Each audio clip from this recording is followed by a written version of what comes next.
Hi అండి, ఇవాళ సాంబార్ అన్నంతో మీ ముందుకు వచ్చాను. ఈ సాంబార్లో వేసే పప్పులు అలాగే కూరగాయలు మన శరీరానికి ఎన్నో ప్రోటీన్స్ అందిస్తాయి. పొట్టకు కూడా హాయిగా ఉంటుంది, తిన్నాక తేలిగ్గా అనిపిస్తుంది. చాలా రుచిగా హెల్తీగా ఉండే ఈ సాంబార్ అన్నం తప్పకుండా ఒకసారి ట్రై చేయండి. వంటలోకి వెళ్ళిపోదాం.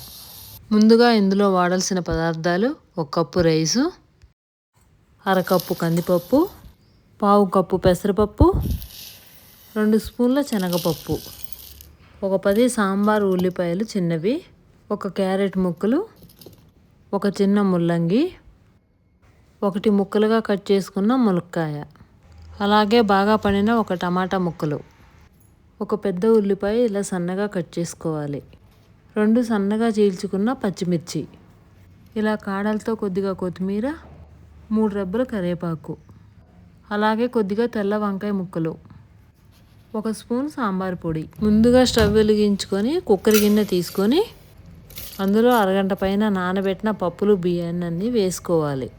అలాగే ఇందాక చూపించిన కూరగాయలన్నీ ఒక్కొక్కటిగా వేసుకోవాలి. ఇందులో తెల్ల వంకాయలు వేయడం వల్ల బాగా టేస్ట్ వస్తుంది. ఇలా కొత్తిమీర కాడలతోనే వేసుకోవాలి. అలాగే 3 వెల్లుల్లి రెబ్బలు వేసుకోవాలి. వీటన్నిటిని ఒకసారి కలుపుకొని వాటర్ పోసుకోవాలి.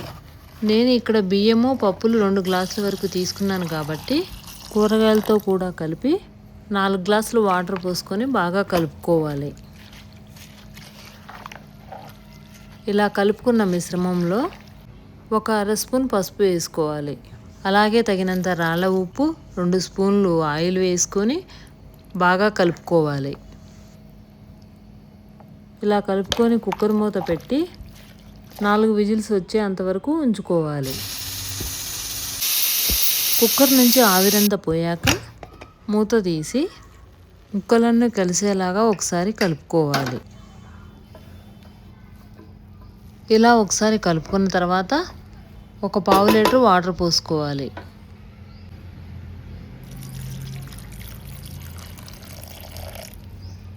ఇప్పుడు ఈ అన్నాన్ని ఒకసారి కలుపుకొని 2 నిమిషాల పాటు ఉడికించుకోవాలి. ఇలా ఉడికిన తర్వాత 1 చెంచా కారము, అర చెంచా ధనియాల పొడి వేసి కారం బాగా కలిసేటట్టు కలుపుకోవాలి.